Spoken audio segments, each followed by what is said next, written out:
Assalamualaikum warahmatullahi wabarakatuh. Perkenalkan, nama saya Nuzul Hikmah. Saya dari program Studi Hukum Keluarga. Di sini saya akan mereview jurnal yang berjudul Indonesian Muslim Diaspora in Contemporary South Korea, Living as Religious Minority Group in Non-Muslim Country.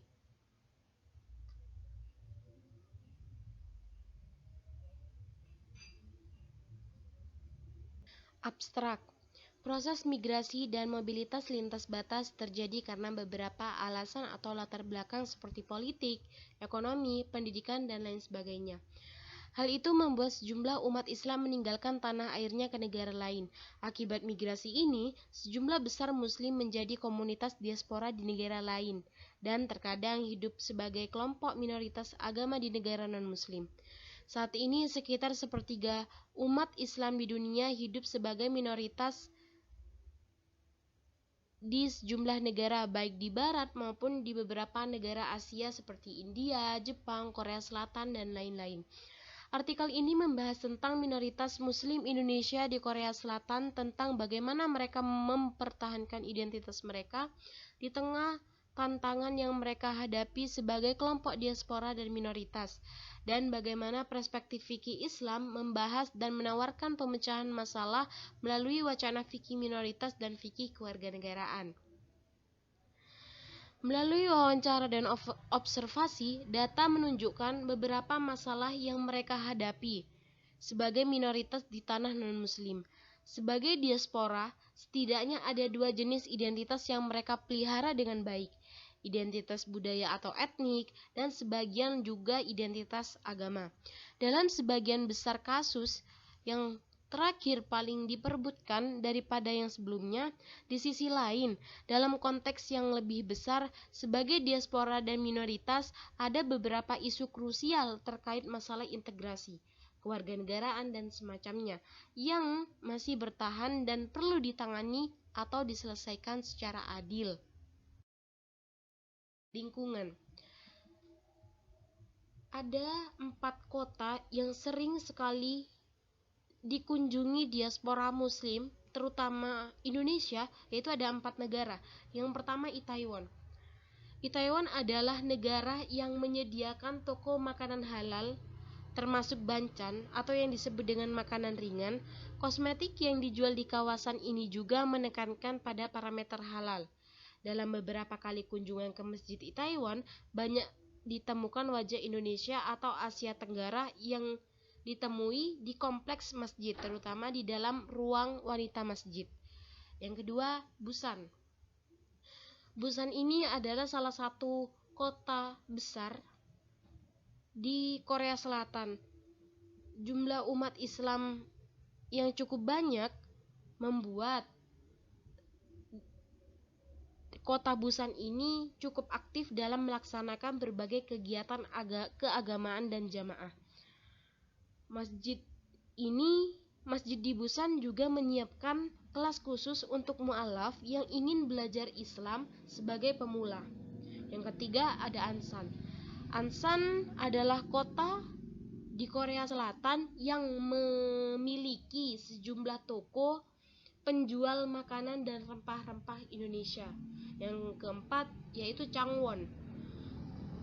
Changwon di sini adalah kota yang memiliki banyak pabrik, atau wilayahnya itu kebanyakan pabrik. Sebagian besar orang Indonesia yang tinggal di Korea Selatan tinggal di daerah Ansan dan Changwon, karena memang kota ini adalah tempat pekerja migran Indonesia bekerja.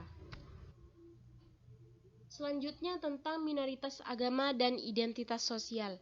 Istilah minoritas yang membuat beberapa orang atau kelompok orang dipersepsikan berbeda dan diperlakukan berbeda dari mayoritas atau budaya dominan.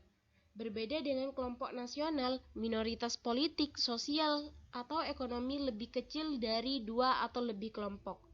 Minoritas adalah bagian dari populasi nasional yang berbeda dalam beberapa karakteristik utama, misalnya ras, bahasa, kekuatan politik, etnis, asal negara dari anggota populasi yang dominan. Karena itu, Kelompok minoritas seperti itu biasanya tunduk pada perlakuan berbeda oleh mayoritas dan kelompok sosial yang dominan dari masyarakat tertentu. Anggota kelompok minoritas juga memiliki rasa penentuan nasib sendiri, penolakan karena kurangnya kekayaan ekonomi, kekuatan politik, atau pengaruh sosial atau budaya umum pada masyarakat secara keseluruhan. Selain itu, seseorang yang termasuk dalam kelompok minoritas seperti Muslim di Korea juga melekat dan memegang erat identitas yang dibawanya dari negara asalnya.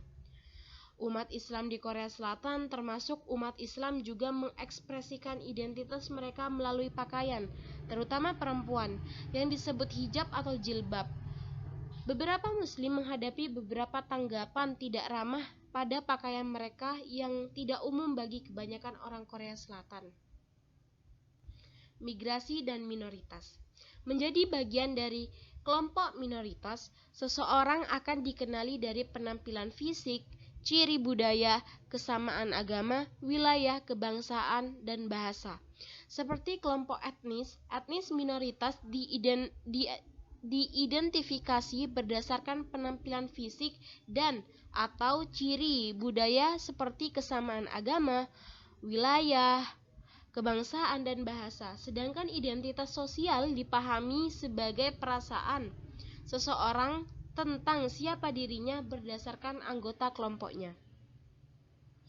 Kehadiran Muslim di Korea Selatan modern lebih dominan terjadi melalui migrasi tenaga kerja asing yang dipekerjakan di Korea Selatan untuk jangka waktu tertentu.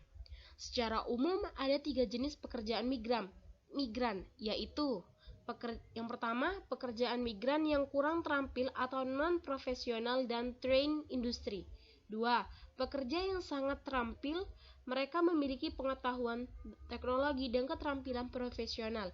3. Imigran menetap, migran perkawinan dan penduduk tetap. Dengan pesatnya perkembangan sektor industri di antara negara-negara Asia, Korea Selatan telah menarik sejumlah negara yang dilaporkan setidaknya pekerja migran tersebut berasal dari 29 negara di seluruh dunia. Pernikahan campuran. Perkawinan campuran adalah salah satu tempat kontestasi budaya paling serius di kalangan Muslim Indonesia. Adaptasi dan kontestasi tersebut juga menunjukkan adanya hubungan yang erat dengan nilai-nilai budaya yang dianut oleh kedua belah pihak, yang berasal dari budaya Korea Selatan dan budaya komunitas asal pasangan mereka. Butuh beberapa waktu sampai keluarga atau orang tua dan saudara kandung dari pasangan Korea mereka secara bertahap dapat memahami aturan dan prinsip yang diterapkan pada Muslim. Dan selanjutnya, organisasi dan jemaat.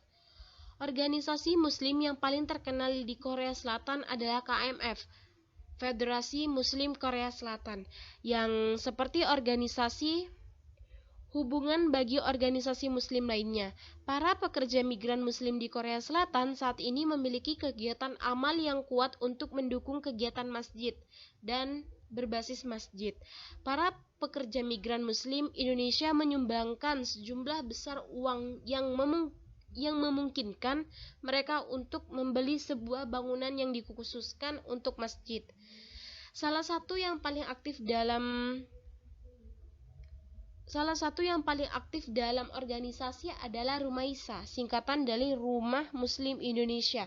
Rumaisa memiliki cyber taklim, jemaat belajar agama, di mana semua orang di seluruh Korea Selatan dapat berpartisipasi melalui Skype.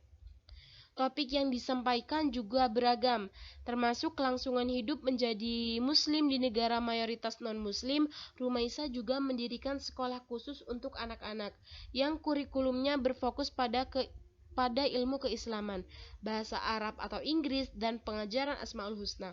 Organisasi ini juga memiliki beberapa kegiatan non-reguler di luar ruangan atau insidental, tetapi kebanyakan dari mereka berkaitan dengan pembelajaran Islam dan penguatan persahabatan pengetahuan Muslimah Indonesia tentang Islam. Yang selanjutnya ada atribut halal. Salah satu masalah utama yang dihadapi oleh umat Islam di Indonesia di Korea Selatan adalah mengenal atribut halal. Ada penelitian yang menekankan setidaknya 5 atribut halal, yaitu lingkungan sosial, lokal dan staf, makanan dan minuman, fasilitas dan citra afektif. Dalam wawancara dengan keluarga Indonesia yang ada di Korea Selatan, yang telah tinggal di Korea Selatan selama beberapa tahun. Dia menyebutkan upayanya untuk ketat dengan semua masalah halal itu, terutama tentang makanan. Hal ini tidak lepas dari perselisihan bahkan di kalangan Muslim Indonesia sendiri, seperti melalui diskusi grup WhatsApp dan semacamnya. Yang terakhir ada fikih minoritas ke fikih kewarganegaraan. Kok bisa sih?